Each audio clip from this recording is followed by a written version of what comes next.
안녕하십니까. 뉴스데스크 강원입니다. 설 연휴 마지막 날인 오늘 강원 전역에 강력한 한파가 몰아친 가운데 도내 전역에 한파특보가 발효됐습니다.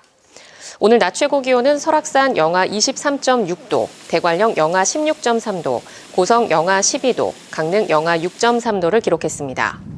내일 아침 최저 기온은 대관령 영하 25도, 고성 영하 16도, 강릉 영하 13도, 동해 영하 11도로 오늘보다 4에서 5도가량 기온이 더 내려가겠습니다.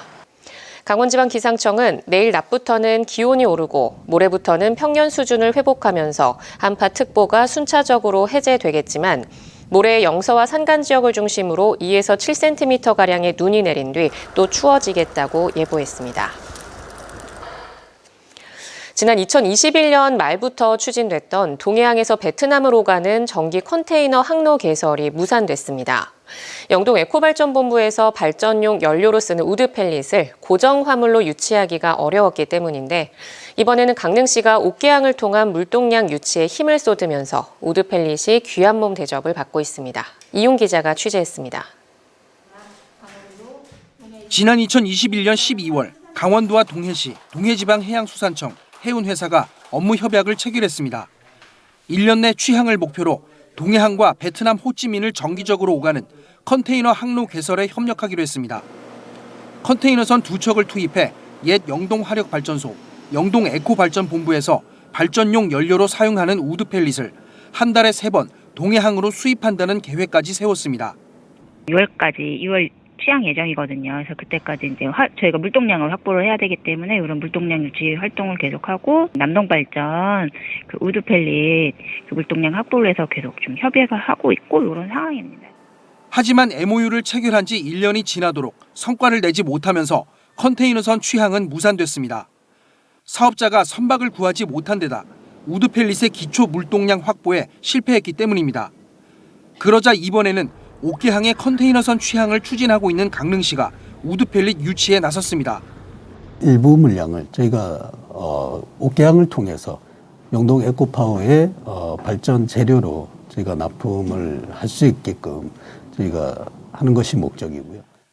하지만 우드 펠릿을 도내 항만에서 고정적으로 반입하는 게 그리 녹록지 않습니다. 영동 에코발전본부 운영사인 남동발전은 입찰을 통해 해외 업체로부터 해마다 70만 톤 이상의 연료용 우드 펠릿을 수입하고 있습니다. 그런데 업체와 구매 계약을 체결할 때 이른바 도착도라는 조건이 붙습니다. 우드 펠릿을 제때 공급받기만 하면 될 뿐 사용자인 발전소 측이 운송 경로에 일절 개입하지 않는다는 겁니다. 여러 사정이 있겠지만 경제성 등을 이유로 해외 업체들은 우드 펠릿 수입 항만으로 광양항이나 포항 영일만항 등 규모가 큰 무역항을 선호하고 있습니다.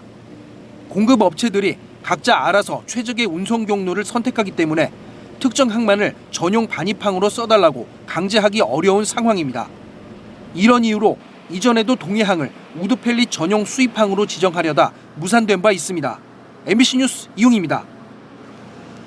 영하 20도까지 떨어지는 매서운 한파에 전국이 꽁꽁 얼어붙었습니다.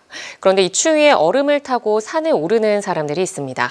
절정을 맞은 빙벽 등반 현장을 권기만 기자가 취재했습니다. 100m 높이의 아찔한 절벽, 거대한 빙벽이 꽁꽁 얼어붙었습니다. 손에 쥔 바일로 얼음을 찍어가며 한 발 한 발 정상을 향해 오릅니다. 나왔다. 좀만 힘내면 된다. 숨소리가 거칠어지기 시작하면 발 아래로 보이는 경치는 아찔해집니다. 열이 확 나죠. 올라가면서 손가락은 시렵지만 그 맛에 하는 것 같아요. 그리고 성취욕도 있고 네, 좋습니다. 대단한 운동입니다.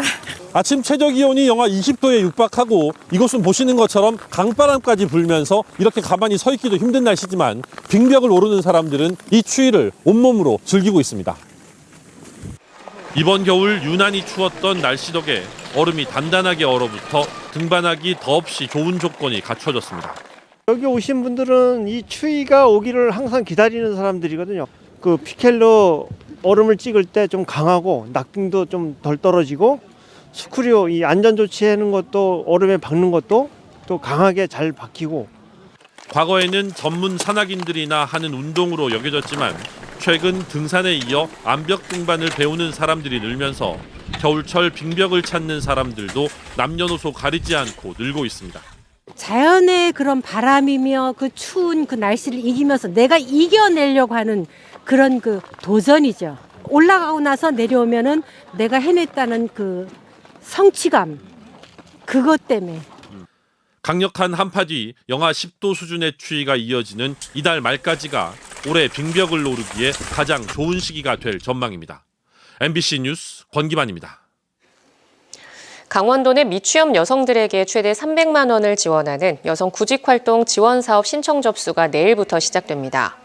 강원도는 경력 단절 등으로 취업에 어려움을 겪고 있는 구직 여성 900명을 선발해 매월 50만 원씩 6개월 동안 구직활동 지원비를 제공합니다.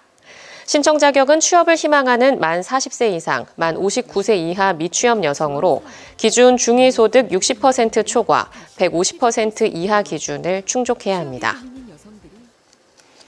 해양심층수 생산을 위해 물을 끌어오는 도내 앞바다에서 수질 검사가 실시됩니다. 동해지방해양수산청은 1억 8천만 원을 들여 올해 말까지 강릉 정동진과 동해 추암, 삼척 증산, 양양 원포 등 동해안 6곳의 해양심층수 취수 해역에서 수질을 검사하고 수질 환경 특성 등을 분석합니다. 이번 검사는 마시기에 적합한 해양심층수 생산을 위해 해마다 시행하는 것으로 지난해 검사에서는 모두 적합 판정을 받았습니다. 설 연휴 동안 인파와 차량들이 대규모로 이동함에 따라 가축 전염병 예방을 위한 일제 소독이 실시됩니다. 강원도는 명절 직후 철새 도래지와 산란계 농가, 양돈 농장, 도축장들을 중심으로 차량을 이용해 일제 소독을 실시한다고 밝혔습니다.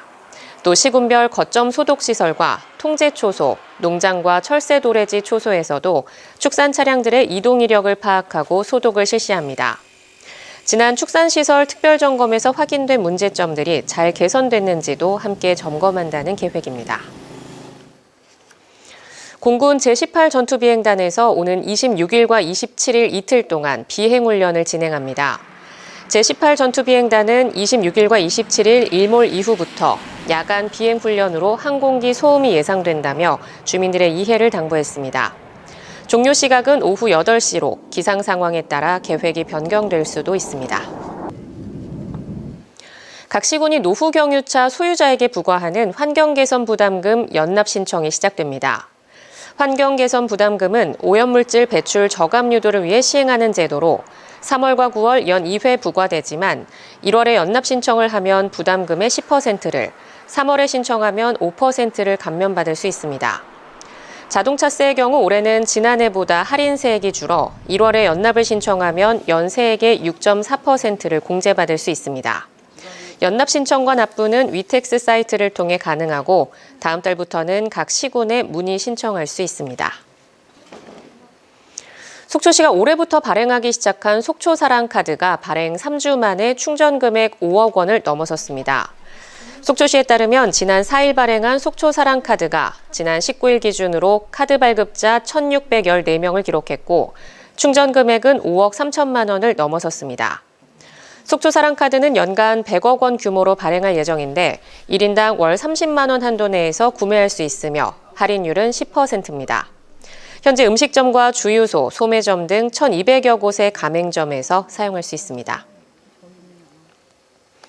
학교법인 파산으로 강원도교육청 보조금을 받아 어렵게 운영하던 동해 광희중고교의 공립전환 추진이 어려움을 겪고 있습니다. 강원도교육청에 따르면 동해 광희중고를 공립으로 전환하려면 학교재산 매입 문제를 해결해야 했고 이를 위해 한시적으로 사립학교도 정부로부터 신설 교부금을 지원받을 수 있도록 교육부의 시행령 개정을 요구했지만 교육부가 이를 받아들이지 않았습니다. 강원뉴스 마칩니다. 시청해주신 여러분 고맙습니다.